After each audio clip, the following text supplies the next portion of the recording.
We're here. Happy Sunday morning to you all. I felt like doing a little bit of flying today, so we're just going to jump into it.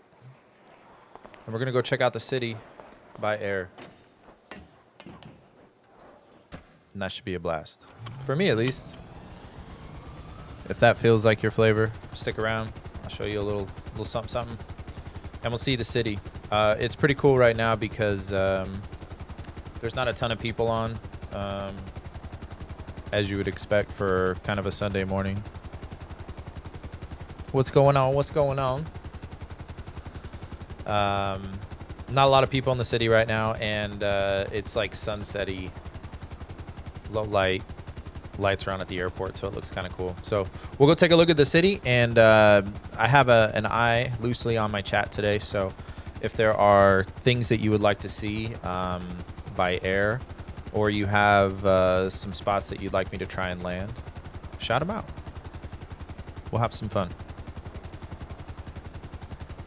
All right, so I have a lot more freedom with this helicopter. I also don't have any tail numbers, which is kind of a bummer. So we're just kind of we're the Buckingham. All right, we're gonna pick up into a hover, and we are gonna taxi out to the main runway, and then I'll just do like so there's two different, and that's another fun thing too, is I'll be able to talk to you guys a little bit more about some stuff regarding helicopters. And there's two types of takeoffs with a helicopter. The one that almost I think everybody would be familiar with would be the straight up and down. And in the helicopter world, that would just be like coming straight up like this. This is called a max performance takeoff, and it demands a lot from the aircraft. And so unless there's a specific reason, and that reason could be you're just in a confined space. There's stuff in front of you, stuff to the left of you, stuff to the right of you. That would be a reason why you would do a max performance takeoff. But if everything else is normal, and when I say normal, just if you have good flight conditions and you have access to a runway like this, one of the best things that you can do for the aircraft is allow it to escape something called ETL, and pushing into and getting out of effective transitional lift. So for that reason, I'm going to fly it a little bit more realistic in that way. We can always do max performance takeoffs when we're coming off helipads, because that makes sense. You obviously don't have an airport or a runway to go off of. So, all right, so we're just going to taxi forward for runway 30 left. And I'll keep my gear down just while we're this low to the ground. Here's a runway. It looks so good with all the lights on. I really do enjoy seeing this airport at night. And we'll just go ahead and give it some right pedal and a little bit of throttle, a little collective. All right, I'm lined up. I feel good. We're sitting at about 9 feet of elevation. I think the airport's at about 7, so about 3 feet off the ground. If you guys haven't seen the inside of this cockpit yet, it's pretty cool. Let me show you here. I'm trying to maintain a hover while I'm inside. Great dash. Pretty realistic, by the way. I don't know what that speaker on the dash is, though. It's not. We're not really listening to music when we're flying, if you know what I mean, but I get it. I get it. And then obviously some really nice tint on the sides. It's a good looking helicopter. I appreciate it. Drifted a little bit.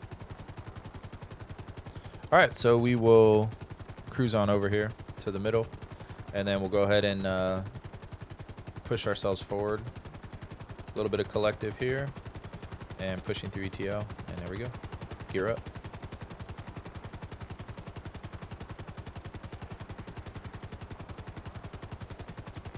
Then as soon as we clear the runway here, we'll go ahead and bank us around. There's a great little, I'm going to do a quick approach here to a little helipad that was actually one of the first places that I landed off airport in the city. It's just down there to the left. I'll let you see it here. Actually, I'm going to throw gear down here. And you can see it just there at the end of the dock. It's lit up slightly. with the landing lights that they have there.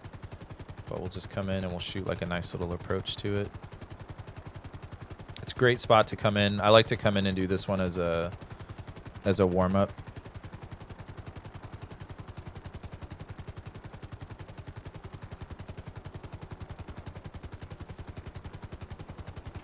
It's confined enough. I mean, it's not it's not super challenging or super technical. But you've got enough elements of a crane and the water, and if you're going to go out and do, you know, yacht landings or confined space landings, this is a really good one to just kind of wet the whistle on. Make sure I'm all lined up here. Everything looks good. Just get it back to center here.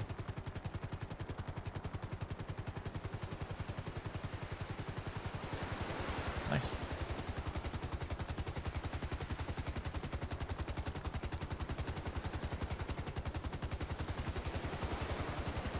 Beauty. The Buckingham. All right, we'll go ahead and do a westbound departure, and we'll wrap around, and I'll show you guys the difference. Yesterday, if you guys were watching, or 2 days ago, episode 1. I'll reference them by episodes because I may not always be able to do this every single day. But if you were watching episode 1, I was able to take a Cirrus Vision. I'm not sure what they have it listed in this city as, but it's a Cirrus Vision. I was able to land that on the aircraft carrier, and that's fairly common. You would typically see a similar approach, maybe if not from the rear of the ship, than the front, but the ship's stationary. So you got to see how jets and traditional planes would land. I mentioned in episode 1 that my father also came from a aviation background, and so just to give a quick shout out to the Marine Corps and naval aviation in general, I will show you guys how Marine and Navy pilots land helicopters aboard the ship. And it's not I guess how you would think. Like, you don't come in to the runway, they leave that open. And in some cases, jets and helicopters don't always share the same types of aircraft carriers. So you'll see them pull up alongside here. The box that's sitting directly underneath me there is a defense, Gatling gun, missiles, flares, those types of things. All right, my gear's down, and we're just going to shoot for this spot right here. So you come up alongside, abeam the ship, and then scout your landing. And then as long as everything on the ship looks good and it's clear, then we go ahead and set it down.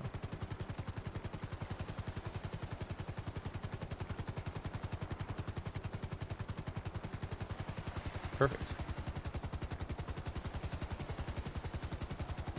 And there's nothing really to see here that we didn't get to see yesterday, so I won't spend any amount of time doing that. But ooh, you know what? That looks like a challenge. I haven't really seen that one before, so let's try something here. See if I can shoot an approach to that little out deck. So the hangar of an aircraft carrier is under. And so there are elevators that are capable of lifting aircraft. If you've seen Top Gun, you know what I'm talking about. But that's what this is. That's what I'm shooting an approach to right now. It's the elevator in the down position that would give you access to the hangar that's under the ship. And so I've never tried to land here. I don't know if it's... I feel like I physically should fit, so it's just a matter of coming in and making sure. But this will give you, without me having to really get out or do anything, this will give you an idea of what the lower level of the ship looks like. Yeah, we should be okay here.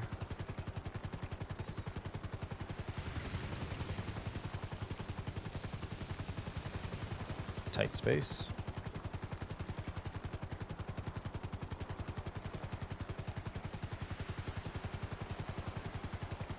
Perfect. Yeah, and so you can see the lower level of the hangar here. They've got some Really gorgeous jets. Actually, we can, for the sake of jumping out, we can take a quick look here.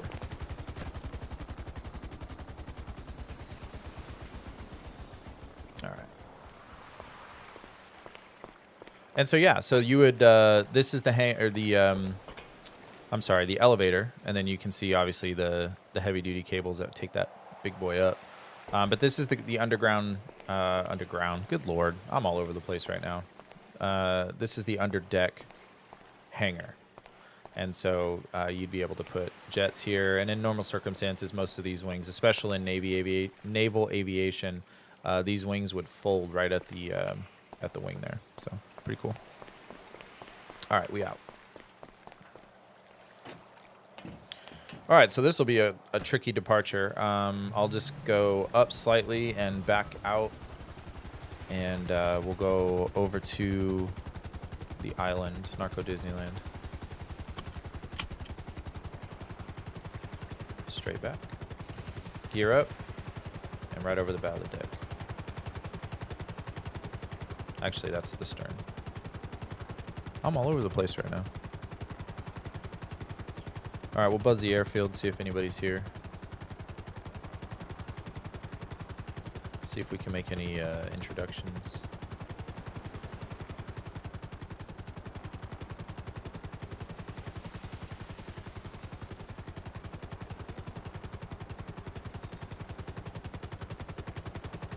Nope, doesn't look like it. Can shoot a fun approach over to the helipad back by a mansion. There's a narco mansion that's back here, and as you would expect a narco mansion to have, they have their own private helipad.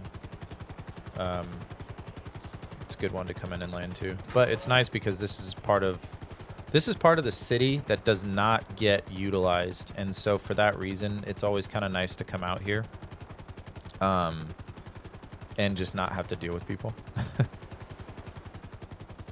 So there's two ways you can kind of approach this. I always like, if you can see, there's 3 palm trees, 2 significantly closer together on the right there.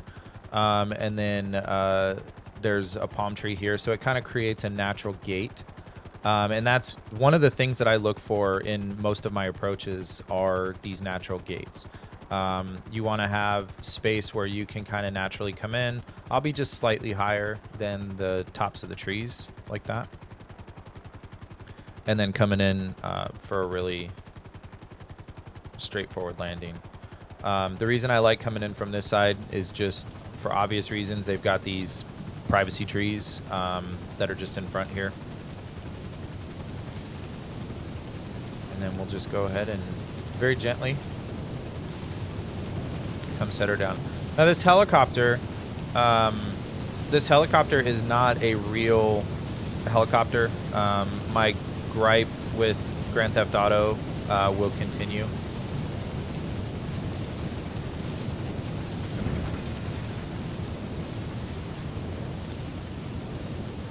Let me turn everything off here. Yeah, so my gripe with Grand Theft Auto will continue, but this is actually not in a bad way at all.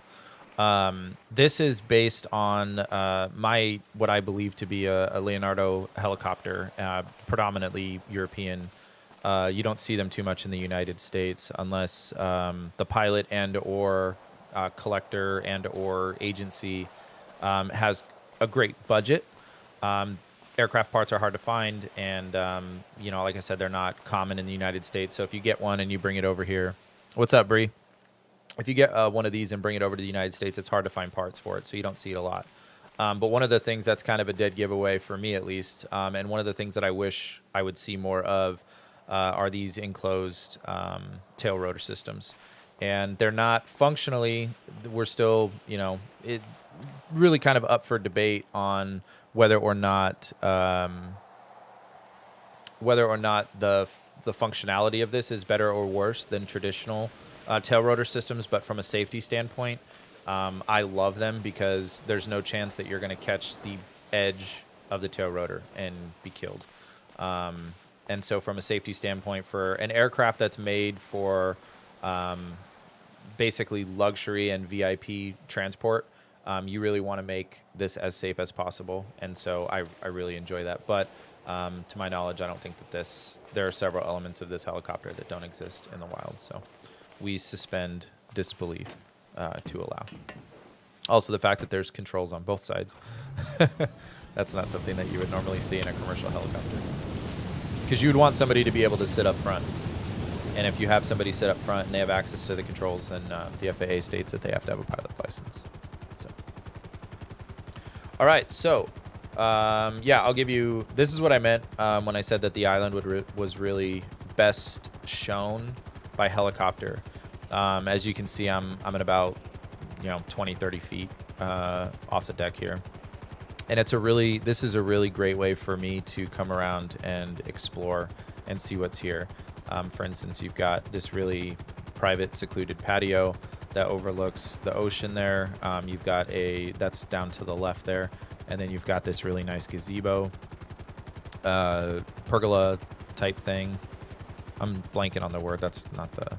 And then you've got this entire complex, which is, I mean, if you have not been out here and just like looked around, look at this. Look at this. You guys. I mean, that's 1, 2, 3, 4, 5 estates worth of property. 6 maybe. Unofficial helicopter landing pad right there. A little bit more confined. You have to be a lot more intentional, but yeah, Bree, I mean, is this not funded with drug money? So, and then that pool down there, which is pretty amazing. All right, so we're going to take a quick lap around the island here.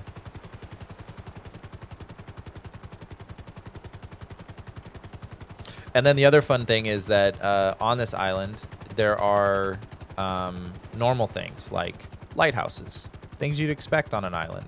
And every now and then, especially depending on where you are looking. In fact, let me see. Yeah, there's one straight ahead here. It's kind of slightly camouflaged. But as we get a little bit closer to this, maybe this is not one of them. I stand corrected. Well, you can see in the background there's military outposts everywhere. And so there's military vehicles, there's the remnants of military stuff up here, military comm towers. What I'm looking for specifically are surface-to-air missile batteries. Those I think are a little bit more... Oh, there's one of them.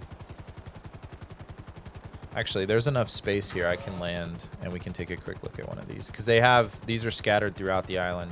All right, so I'm going to fly through this natural gate. As I come down, I'm going to lower my collective here a little bit and give it a little bit of right pedal, and we're just going to kind of slide us around. And you can see this is a really good natural spot that we can kind of set down right here. Actually, is that level? Is this ground level? Yeah, it is.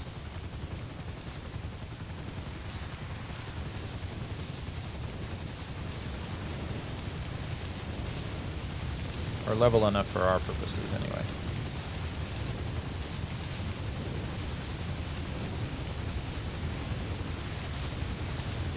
A slight slope. Not too bad though. Yeah, it's just ever so slightly leaning.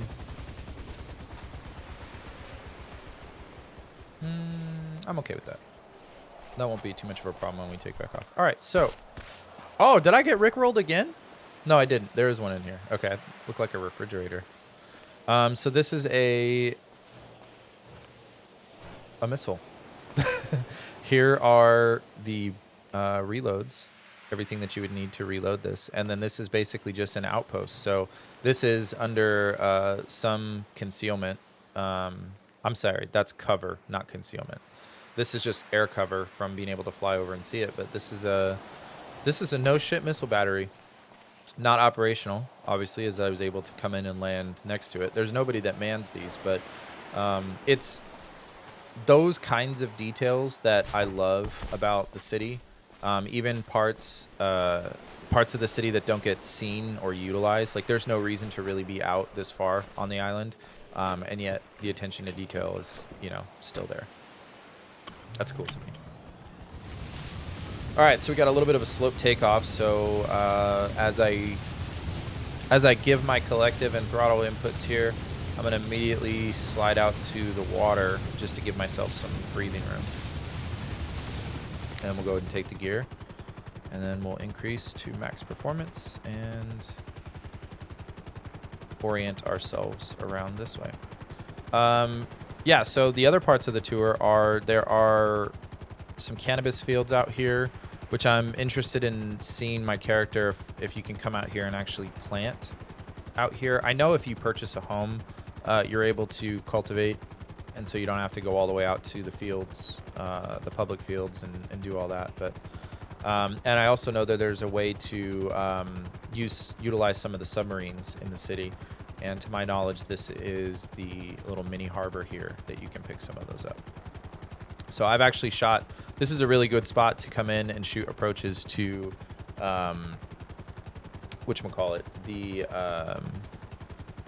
when you're flying the seaplane. And if you're learning how to fly the seaplane, this is one of the spots that is a good spot to kind of figure out how to get yourself into small, tight, confined spaces. And that will ultimately help you when you're out at the pickup location, because that's all in between rocks as well. There are two things on the other side of this little outcrop here. And so as I come around the cove here, let me just orient myself, get the helicopter set up. There's a little beach down there, really cool. Something that I'd like to try to do in the future is get set up to do some, oh, I busted on the reveal. So there's also a dead whale. I was going to try and finish what I was saying before I showed you the whale, but yeah, there's a dead whale.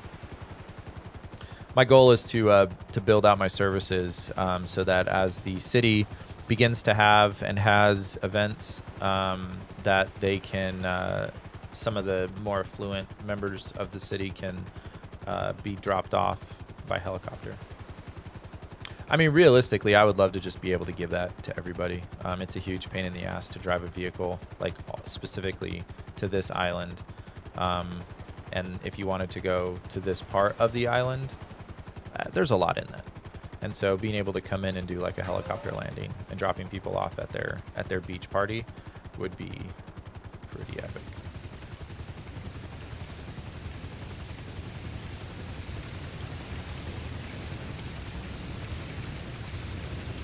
I mean, imagine showing up to a party like this.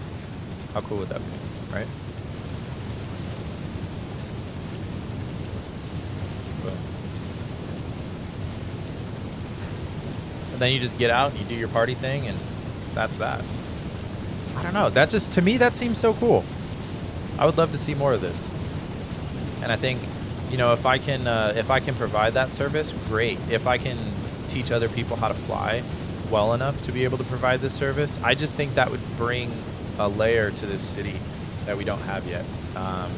Being able to treat VIPs a certain way, to inspire other people, to either be, you know, org leaders or you know, heads of state in the government, admins, those types of things. People of note or people that just want to spend money and experience it. I think that would be really cool. But just incentivize. That's kind of the word that I was looking for. Incentivize the city in a new way, to be able to include helicopter stuff. So pretty neat. Okay, so tricky exit here. So we're just going to pick up into a small hover, and then actually, you know what? This would be a great location for a max performance takeoff. I could just we'll just do a straight vertical, and then I'll kind of creep forward when I get to the tops of these trees here. I'll take my gear right on takeoff, and then we'll just creep forward. Probably a little bit easier than backing out the way that we were initially set up. So yeah, that's just on the backside of the harbor that I was originally telling you about, which is a really neat little area. And then there's also an adjacent harbor, which to me felt more military in nature. I'm not sure why, but it did, or it does. And it's probably because it's less built up in that way. Very shallow.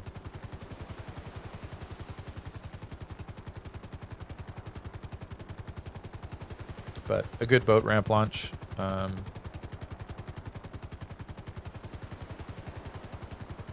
Yeah, that's the island. I mean, that's pretty much it. There's not a ton of stuff here. Not a ton of stuff here that we can actually like play around with, but it's more of a location. Wink, wink, nudge, nudge.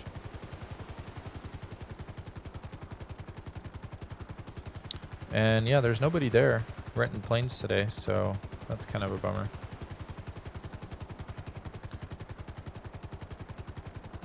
I really want to show you guys the seaplane though, just because I haven't been able to. I'm sure most of you are very familiar with it by now, but you're not familiar with it the way that I fly it, and I haven't had a chance to fly it yet on stream, so I think we'll come in here and do that real quick.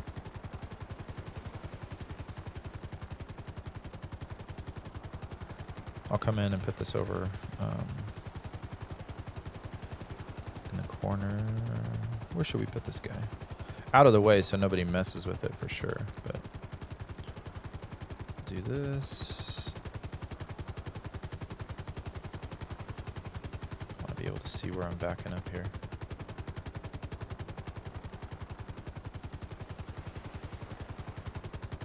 Yeah, that feels good.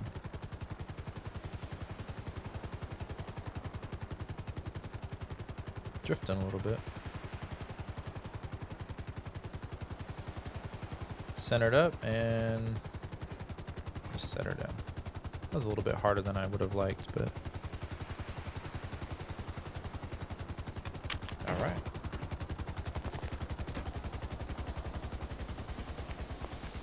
So I'm gonna lock her up and then we'll come over here.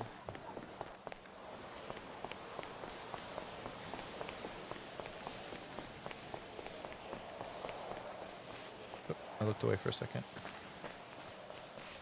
So you come right here and rent myself a plane. I'm just going to do one run, so this is not, I'm not here to make multiple runs like you would normally do in this situation, but it's a fun plane to fly. So this is November Lima Sierra 6325. So Sierra 6325 will just be my tag for now. And as you can see, it's on a float. So it's on floats naturally, and it's got these, which I don't think are real. I don't think this exists. These are taxi wheels. I don't think you could actually land on these in real life. But then again, I don't know why you would want to land a float plane at an actual airport. So fun things that Grand Theft Auto does and incorporates, but this gives us the versatility to be able to land here and in the water at the same time, or actually on the same mission rather. So Sierra 6325 will be taxiing out to the runway. Do I have my seatbelt on? Nope, I sure don't. This is one of those planes that I get button touch happy with, and so you fall out once or twice and you learn to check certain things. So we're gonna grab that seatbelt and then we're gonna give it some left pedal, line us up, and we're away. It's a fun little plane to fly. It's slower though, quite a bit slower. And about 80 knots, go ahead and rotate up and we'll take the gear. And now you can see we're just flying right on the bottom of the floats.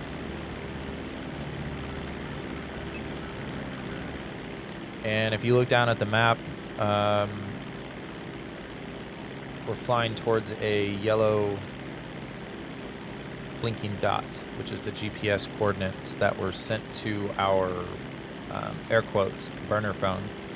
And that burner phone gave us the coordinates to where a kilo of cocaine was dropped from another plane from a parachute. And so our mission is to go and pick up that cocaine brick, store it with us in the plane, and go back to the original location we rented the plane from in order to collect it. And this is a way to make money in the game. It's criminal, fully criminal. What I'm doing is illegal. I'm doing this to show I really want to fly the plane.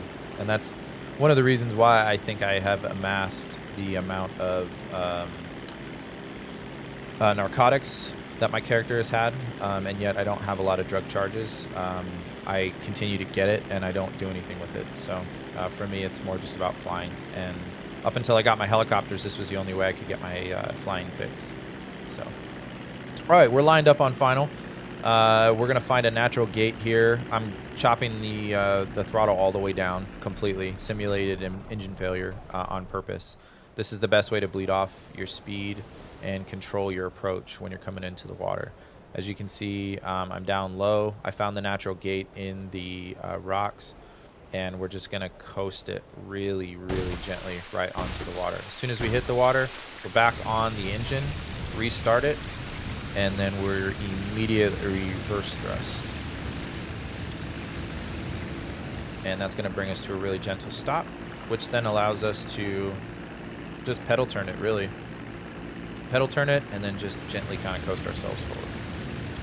And you can see right up against the pipes here, there is a little package. There it is. And we're just going to pick that up. Awesome. We picked up a package. Now return to the airfield marked on your GPS. And so as we back up here, we're just going to line ourselves up.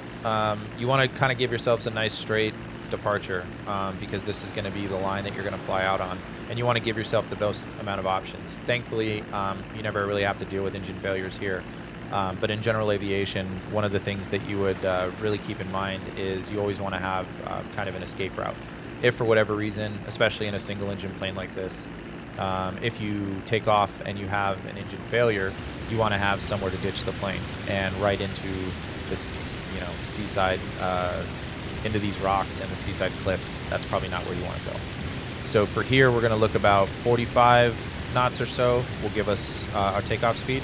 It'll just gently rotate up, and then we're going to stay low over the water, just like this. And we're going to allow our speed to kind of catch back up. And then as soon as we hit about 100 knots, then we can start flying. Resume flights like normal. And resuming flights like normal for me means flying like a bush pilot.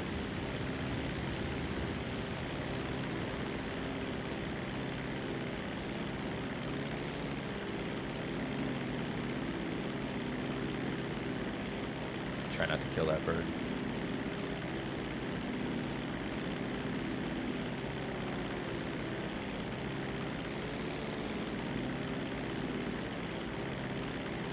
And then a negative G pushover, which would probably rip the wings off of this plane if those barrel rolls did not in real life. I definitely do not think that this would be a viable plane to be doing these kinds of stunts in. But all right, so we've cleared the coastline. Now we're going to head back out to the island. And I've got it set up just off of the 12 o'clock of my GPS. And even though I can just barely start to see, there it is, there's the island.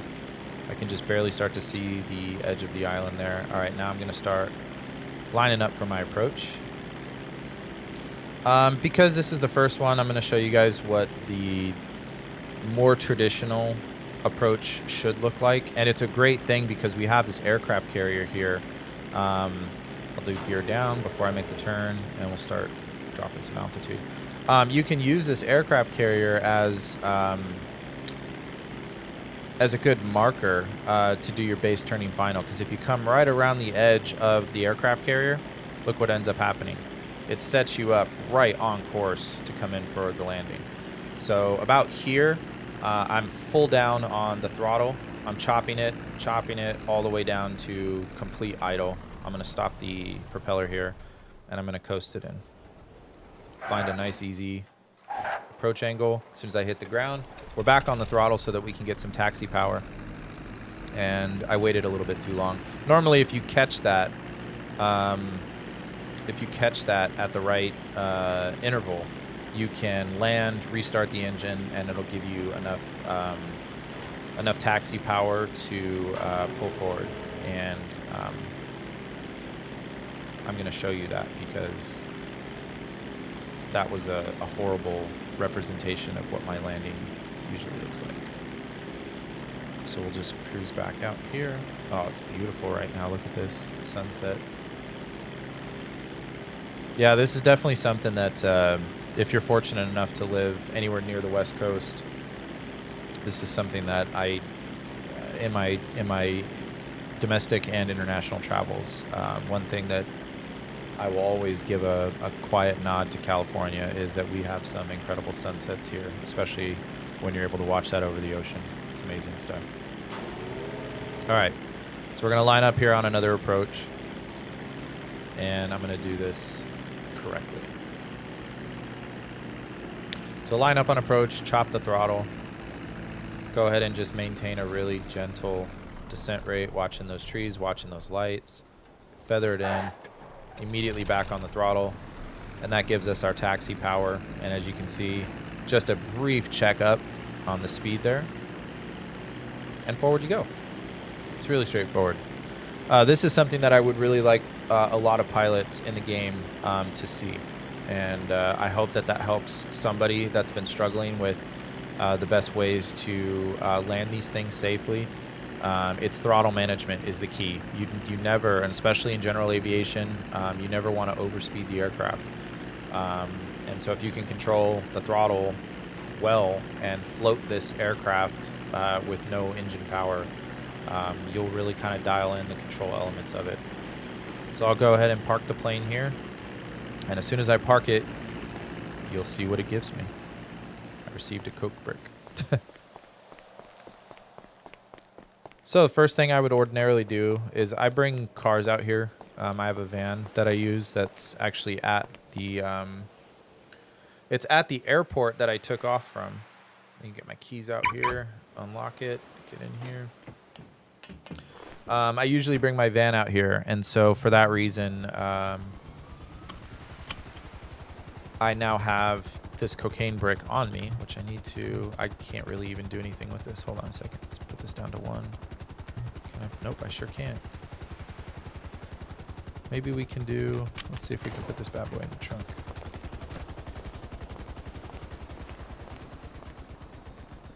Nope, that's drop feature. Trunk, let's see. Outstanding. That'll work.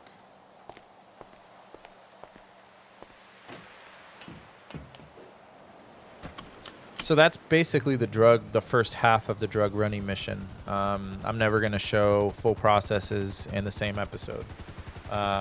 So you're going to have to wait to see how to process it and how to sell it in a later episode. But that's certainly the first major bits of it. If you're able to find your way out to the airstrip, rent a plane for $2,000, fly it there, land it there, and fly it back, you have the first major part of that part of it. And so for that reason, you're off to the races.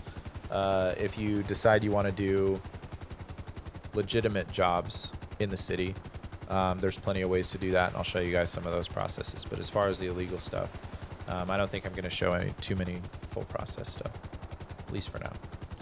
All right, so we have a brick of Coke with us on board. It's in the trunk, and we should probably take that back over to our van, I guess, and kind of leave it there for now, just so that we're not flying around with that. So we'll pick up into a hover. I'll go ahead and take the gear, slide ourselves out to the runway. We'll just go ahead and, as we're giving ourselves a lot of collective here, we'll just nose forward and away we go.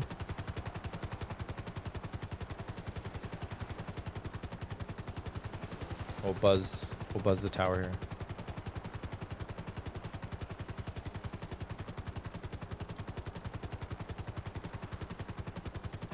This is Maverick requesting to buzz the tower.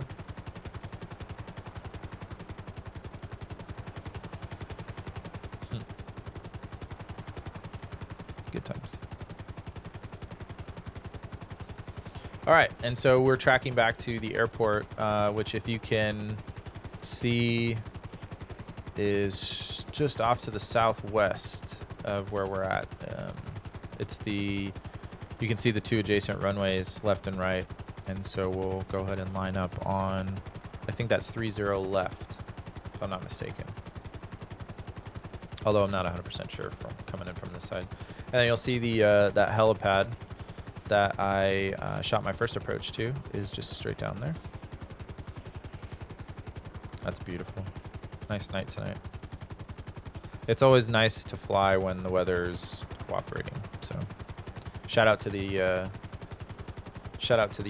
gods that make this happen. Wink. Thanks, Nathan. I appreciate that shout out, brother. Townsend and Boog are the man. And all their followers. I appreciate everybody that got me up and running, man. It was a village. Definitely was. It took a village type moment. All right. So we're up and running. Coming in. I botched this approach because I was looking at the chat, so I apologize for that. But we'll just go ahead and I'll simulate that I'm shooting an approach to the 1-2 here on the runway. Thanks, Jessica. Appreciate that. And you can see 2 other birds that I have in there at the moment. Still a little high. Let's taxi forward.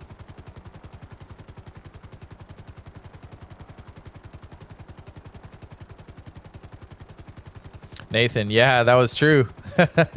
No, you didn't smack me with 400 plus followers. You smacked me with followers I didn't even have. Like I think I had like my wife and my mom and my best friend, I think, were following me. I think I had, yeah, truly, I think I had like 3 or 4 followers. It was funny. And then you guys just, that was so cool. So cool. All right, popping out, and we're gonna grab that Coke brick out of the back here. I'll go ahead and put that in my pocket, and then I'm gonna run this over to the car. And then I'll just put this back here.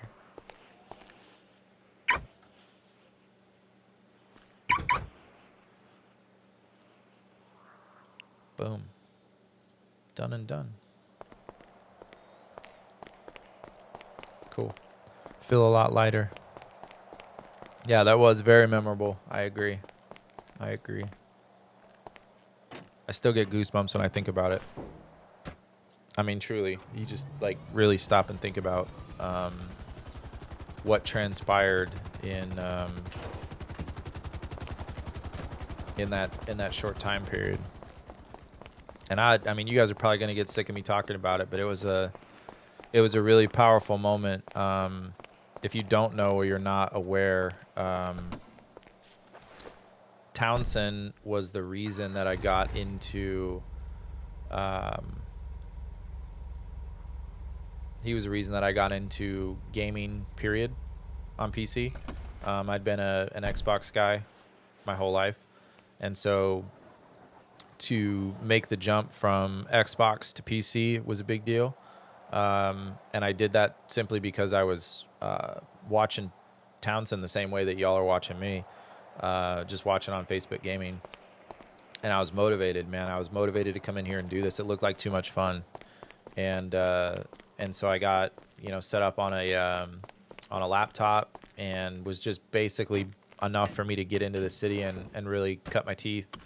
And then, that particular day was just out playing guitar, and everybody rolled up, and I got a follower base, a PC, a microphone, everything I needed to do the stream for doing absolutely nothing to deserve it. And that was just...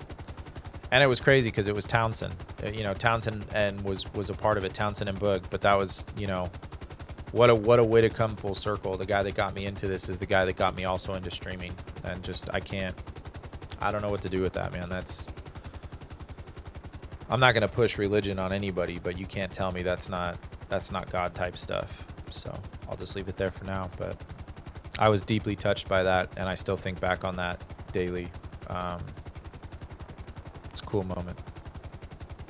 Okay, so we took care of basically the whole, east and that part of the island. So we can come out. There's another heliport.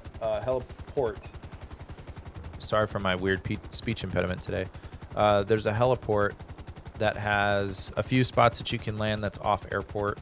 It's actually right over to adjacent where the boat dock is. And so that's another spot that I'll probably end up setting up shop. Oh. You guys are awesome. Nathan and Jessica, I appreciate you both.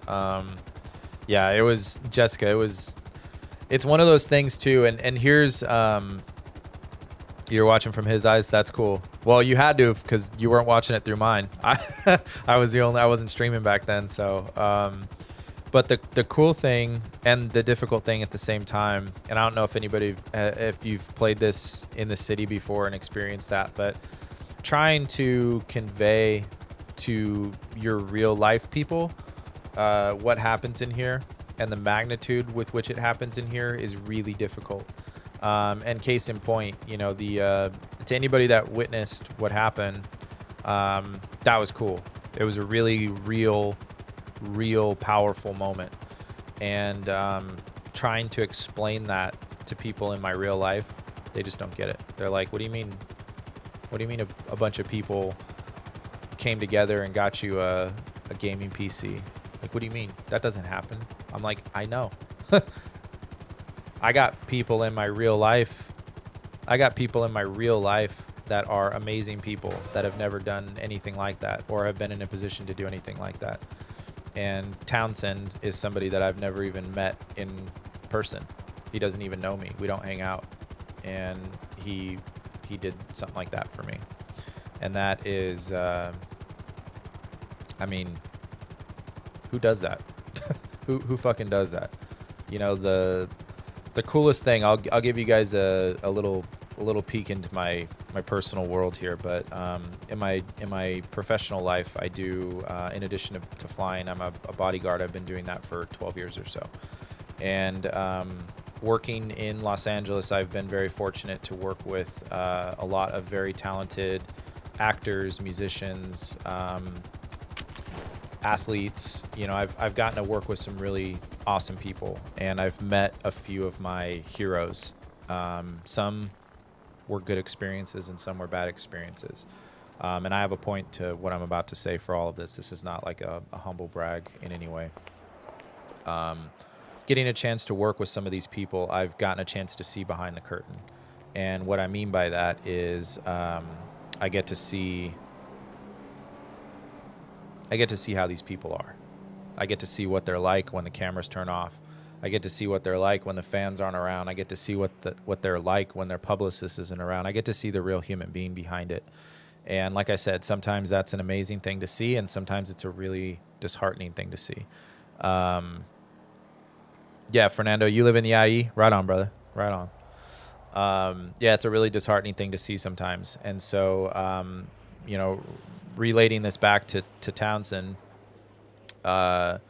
I've been around celebrities, A-list celebrities that when we were in line to get food, they walked to the back of the line, a long line, you know, 10, 15-minute wait. They would walk to the back of the line and they would wait. And so with them in line, that meant that I was in line. And them talking to people in line is what was the most revealing thing about their character. And getting to this long-winded point, how you treat people that can do very little for you is everything. That's your currency. That's your currency in life. That's your currency in your professional world. That's your currency as a human being. How you treat people that can really, I mean, I'm going to kiss ass to somebody that can open doors for me. That's human nature, right? If there's somebody that's just serving me food, and I don't say that lightly, you know, just serving me food. If there's somebody that's taken the time to prepare me food and is serving me on a plate, is that person not worth 5 minutes of my time to show my appreciation for a meal that I didn't have to prepare? Yeah. Fuck yeah, absolutely. And when I was around celebrities that acknowledged that, celebrities who would take the time to go out and talk to their gardener, their house manager, the pool guy, you know, people that were doing odd jobs around, the property, that really were not integral to this this particular celebrity or these series of celebrities, they're not integral to their life. Their career is not living and dying by what these people do, right? If my yard is kept or unkept, that's not going to make me a better celebrity or a worse celebrity. But watching these people go out there and take the time, you know, remembering birthdays, going out there and asking about their kids, those are the things that really mattered to me. And when you're around enough people that take things like that for granted, like we're just the help. And believe me, even bodyguards, we are just the help. As glamorous as we might be because we're standing next to the person, we are just the help. And we are nothing more than a, you know, sometimes, at times, we can be nothing more than a Prada bag or a Coach bag. I don't know designers, so I'm kind of lost on me. But my point is, Townsend showed me love. Boog showed me love. This community of people, Meta World RP, this community showed me love. And I, A, did not deserve it. B, stood to gain nothing from doing this. Like, I'm not streaming to make money. I have a job. I'm very fortunate to work. I do this purely for fun. I'm not in a position to need this. And yet, I'm here. And I'm here because of the community. And a guy who does not have a lot of big storylines in the city, which, listen, poor Kyle, man, he's not a very interesting guy in the city. For that to now all of a sudden have some kind of weird relevance, it's pretty powerful. And I was nobody to Townsend. I'm still nobody to Townsend and Boog. I'm still nobody to this community, and yet you guys showed me love by showing me what I'm kind of metaphorically talking about here is going to the back of the line. You guys came to the back of the line with me, showed me love, and got me up and running. And I'll leave my soapbox there for now because, yeah, powerful stuff. But the crazy thing, I would have no way outside of this community, I would have no way of conveying what that actually feels like to people that weren't there and didn't experience it or don't know what Meta World is, and how great this community really is. More than just gaming, just the friendships that are here. It's really cool. It's really, really cool. It's a totally different style of everything that I'm used to, and I love it. I'm sorry that I was late to the party in that way, but now I will always be as much of an ambassador for it and for the people that are here doing the right thing. I'm a big guy, big proponent of doing the right thing for the right reason, even if it means self-sacrifice in certain ways. So I'll always be a huge proponent of that. And I'll also recognize, I think, that much quicker. I'll recognize it when other people do that. So here we are, blasting right over the top of the Santa Monica Pier.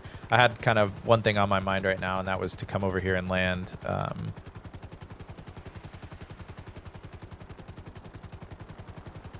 Hopefully my RP boyfriend hires you when he pops a question. Hey, I appreciate that. I'll give you guys a ride for free. You got my word on that. If he pops a question, either for the proposal or for the wedding, I will offer my services to you guys for free. You heard it here, and you can clip that.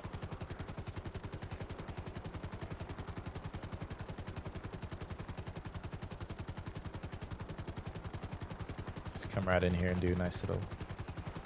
I'm a little bit far back, but...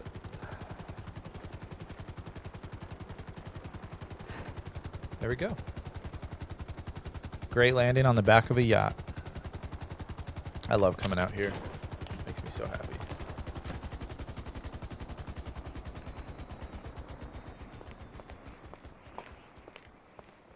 So yeah, here's another idea that I'll just kind of pop out and throw out. But we got to have a party out here. Like we got to have a party out here. How cool is this? I mean, come on, right?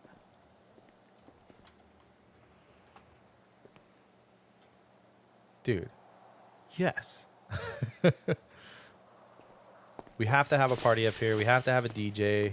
I mean, we should have Addie's wedding up here, is what I'm saying.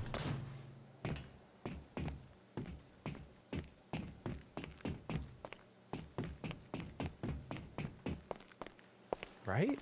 Look at this. This is great. The hot tub in the back, all the way down at the bottom there. Got a couple of decks that where we can set up for parties. Or different themes within the same party.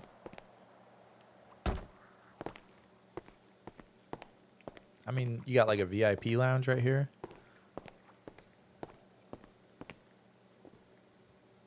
Look at this. How cool.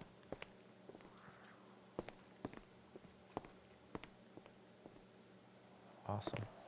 We got to do it. We got to do it.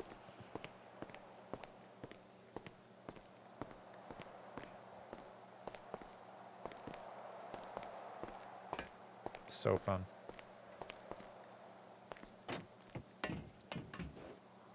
And what gave me the idea, I'll walk you guys through a couple of my thought processes with this, but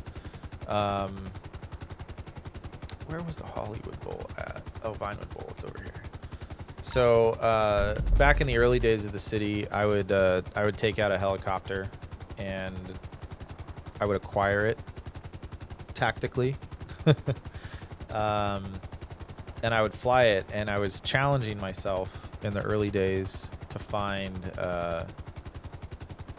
spots that I could land, because I was, and I don't mean this to sound arrogant, but I was getting bored with landing at, you know, big open fields and big open parking lots. It just it wasn't doing it for me in that way.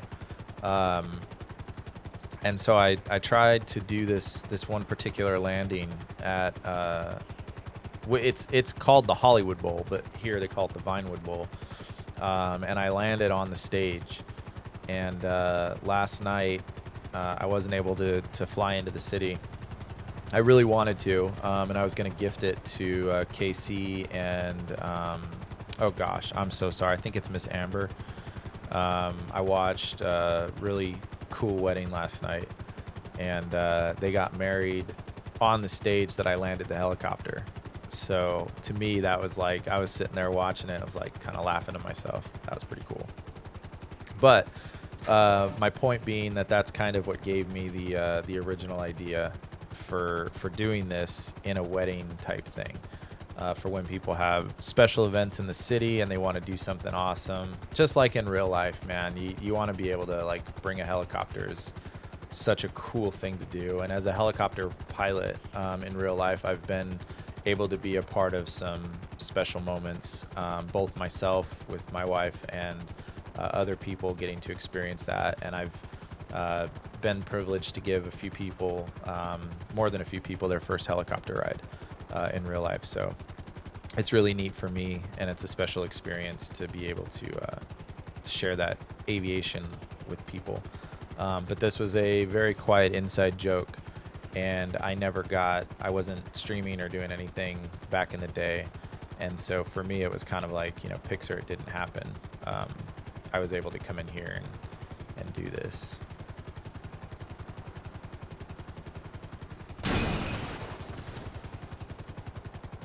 And I'm not sure, you know, for this as I like drag the the front out, for this situation, you know, if somebody's getting married right there at the front, it would be really cool to be able to come in and just, you know, land a helicopter, to be able to drop off the bride and the groom, and then and depart in a similar fashion. I'm not really sure, like commercially, I'm not really sure where I could land here. Maybe, yeah, I guess right here in the parking lot would probably be okay. Probably a lot better than trying to land right there on the stage, but yeah, this would probably work.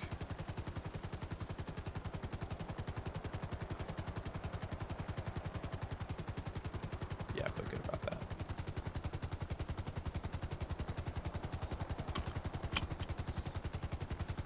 Oh, I just now put on my seatbelt? That's funny.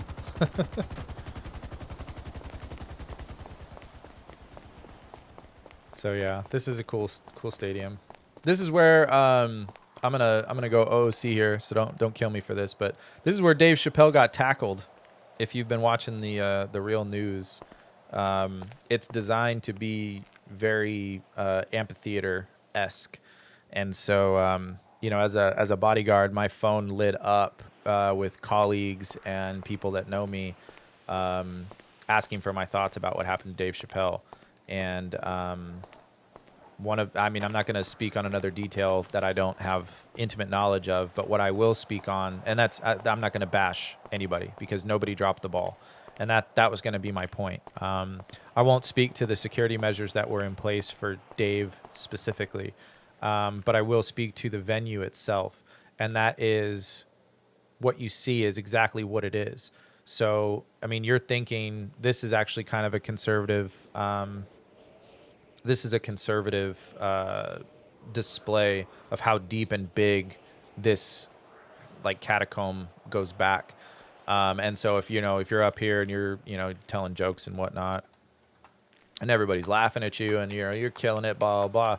If somebody decides at that point and they're low at the front of the stage, which this guy was, oh, Addy, cool. That's awesome.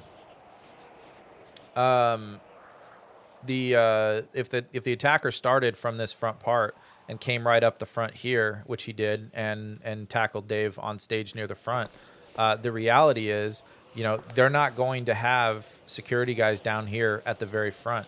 And the reason being is because the optics of this, everybody can see the security guys.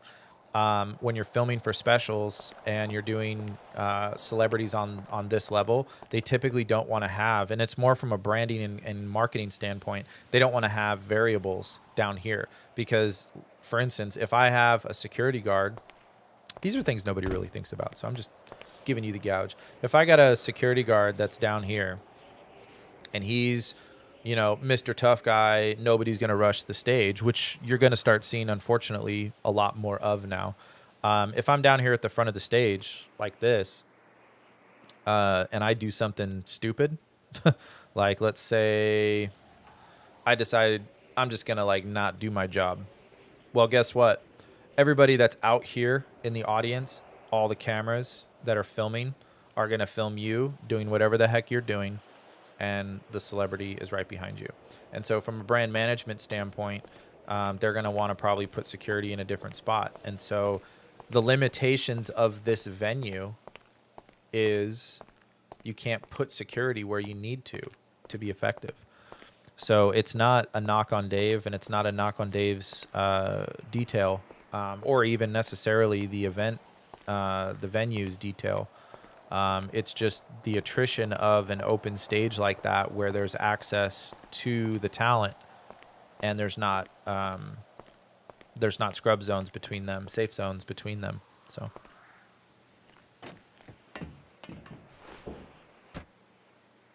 thank you for coming to my TED Talk. That's security. Elements of security in a nutshell. All right, so we hung out at Vinewood Bowl. I can show you, yeah, that'll be probably a natural spot to go.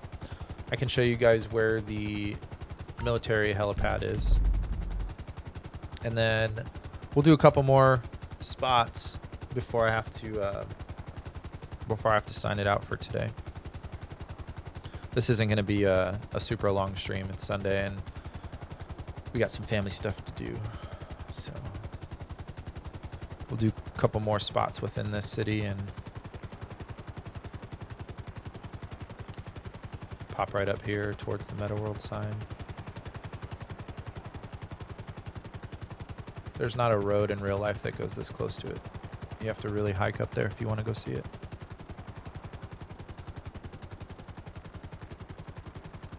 And it's pretty cool.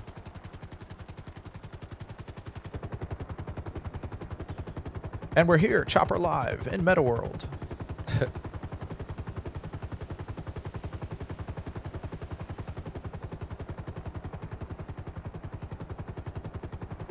That's kind of cool, looking it through the...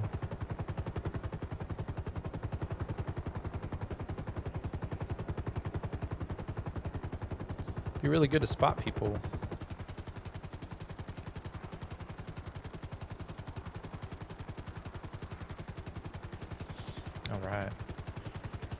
and then over to the military base.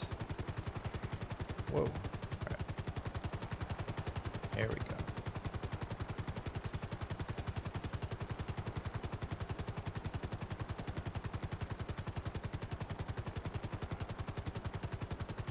This will be a pretty easy approach to shoot from this side, simply because the helipad at the military base is between us and the end of the runway.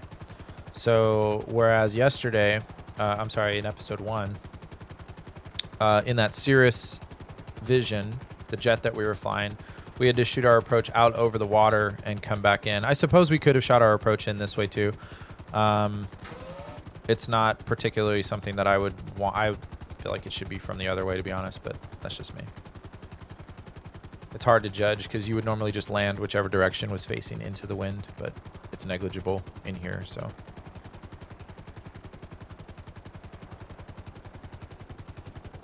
So we're just coming right in nice and easy, making sure that we're looking good on approach.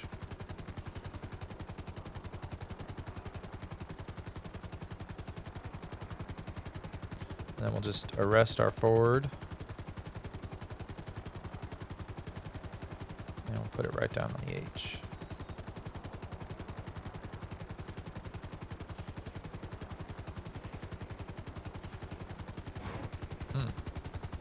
Ooh, I was a little behind it. Not quite what I was hoping for. All right, and so that truck looks suspicious right there. That seems odd. Doesn't that seem odd to you? I come in here a lot. I've never seen this truck parked here.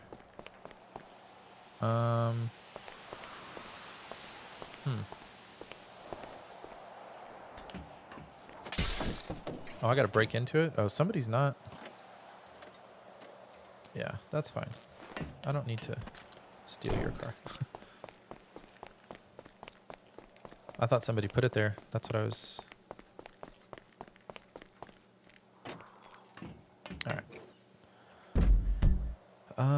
So this is the military base. I can give you guys a quick flight over the top of this so you can see it in a different way. Because I think in episode 1 we flew in and then I just did a quick taxi. I didn't really like show you any parts of the base or anything like that. So if you're coming into the base on ground, in a ground vehicle on the ground, I got something wrong with me today. I just can't talk. You're going to come through this bridge. This is really the only point of entry. You can come in from the back, over in that back corner there, from another side. But this is pretty much the main, addressed as the main entrance. And it reminds me, if you caught episode 1, I mentioned that my father did 30 years in the Marine Corps as a pilot. And that meant that we lived, as kids, my sister and I lived on military bases. So I'm very familiar with the structure. So this is actually a very well done representation of what some of the checkpoints at military bases look like, especially with the fencing and the guard shacks and everything like that. So even down to the barriers that can be raised, the security barriers that can be raised to prevent vehicles from coming in. So pretty cool stuff. So yeah, you come over to, there's some off-base stuff to the right here that's more of like supply logistics stuff. It always seems like it's in a state of some phase of construction. Those are the obviously the hangars and the maintenance facilities. Everything you see over here to the right of the street here, these are all barracks, BEQs, bachelor quarters. Officers can stay here, enlisted can stay here. If you don't have a family, if you're not married and you don't have kids, this is typically where they will put you. And the nice thing is that you have access to where you do a lot of your day-to-day work. So if you're a young, Marine, sailor, airman, whatever service you find yourself in, if you're young and you don't have a family, or you're old and you don't have a family, I don't want to be age discriminate. you can kind of live here and keep your life simple. Simple in terms of just doing your military responsibilities. Here's one of the training fields back here. Calisthenics, troop movement, being able to clear buildings, learning how to clear buildings, absolutely vital. There's a water treatment plant out here, which is, I won't go into any more detail there, but it reminds me a lot of Camp Pendleton. And then you've got some outside hangars. This actually kind of reminds me more of March Air Force Base, which is also here in Southern California, in the Inland Empire. It's now an Air Reserve base. It used to be an Air Force base, but it's an Air Reserve base now. And since the Air National Guard utilizes it for a lot of their operations now, they've converted some of these exterior hangars. So you have like big hangars like that for bigger aircraft, and then you've got these like hybrid inside-outside hangars. Is that a local helicopter? I'm not sure. I'm trying to get out of the way here for him. Yeah, it's a local. So yeah, so this is Fort Z. And then I'll come right over and show you, this is the other entrance. The back entrance, the less utilized entrance would probably be the better way to say that.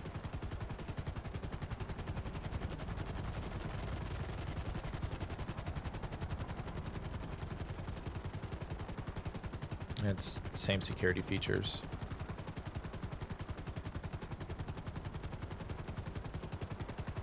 And that pops you right out to Great Ocean Highway, which is probably the easiest access point, but nobody really uses it. So, and then there's a little spot where you can go around the outside,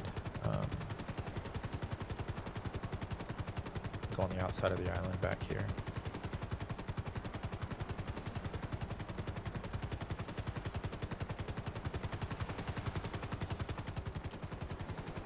Whoa.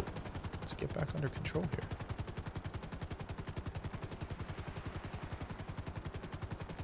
And then you got police boats that patrol on the outside, which is that guy down there. But yeah. Go ahead and pick up a little bit of speed here and we'll buzz back along the coast.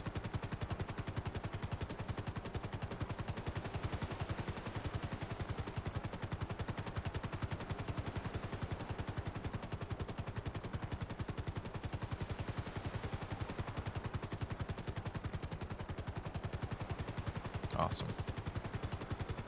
I could do this all day. I love flying this thing.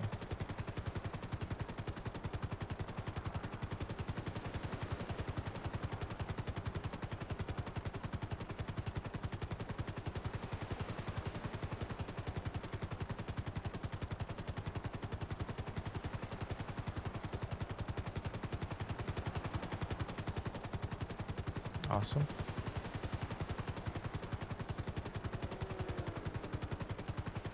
Thanks, Eric. I appreciate that. It's good to be back.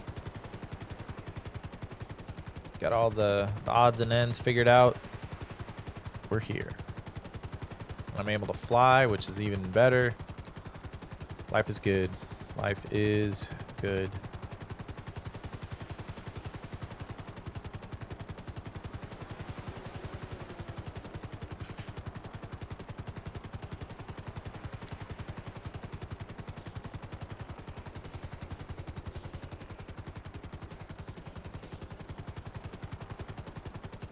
Alright, so we're back at the airport, and we'll just shoot an approach right to the hangar.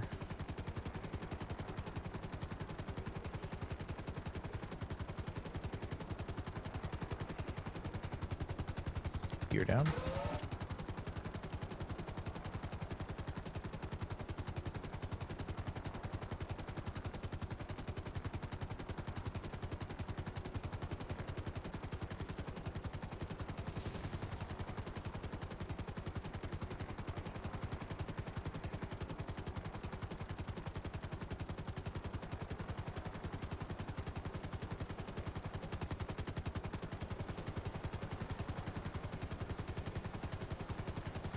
and back it on up.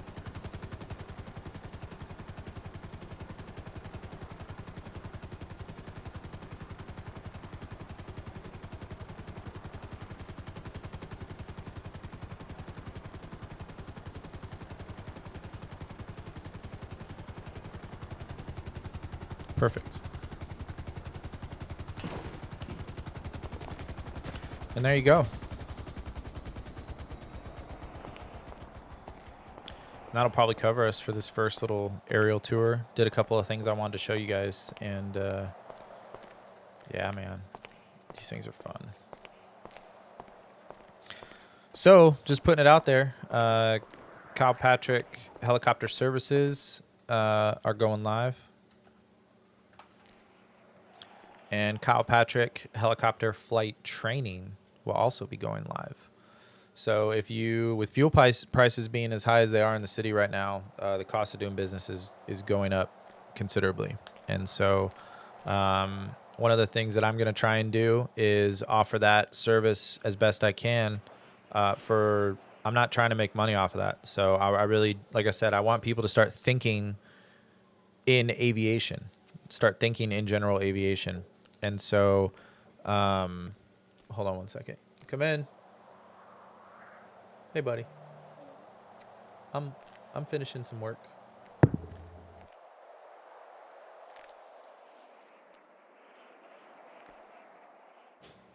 All right. I'm gonna have to figure out how to work with those, but that's my oldest son coming in to say hi. They just got home, so that's one of the reasons why I'm getting off as well. But yeah, so I want to be able to start offering these services in the city and start utilizing that. Just the cool factor of having aviation in the city. I want people to start thinking about that and not thinking that it's going to be, $100,000 just to get a ride. I want people to really, I want them to see what the benefits of this could be. And we're not going to do that by price gouging. So Kyle Patrick Aviation Services coming soon. But for now, I appreciate you guys for spending some of your Sunday with me. This was a quick stream, but thank you for your time. That's the most valuable currency that you can give me, and I mean that. I appreciate any stream donations or viewership that I get. That's amazing, but the best and biggest currency that you gave me today was your time. So I appreciate you for that. Thank you so much for stopping by on a Sunday and coming around and seeing a little bit of what I see in the city via aviation. Thanks for listening to my rants and my tours, and be kind to each other, you guys. We'll see you soon. One love.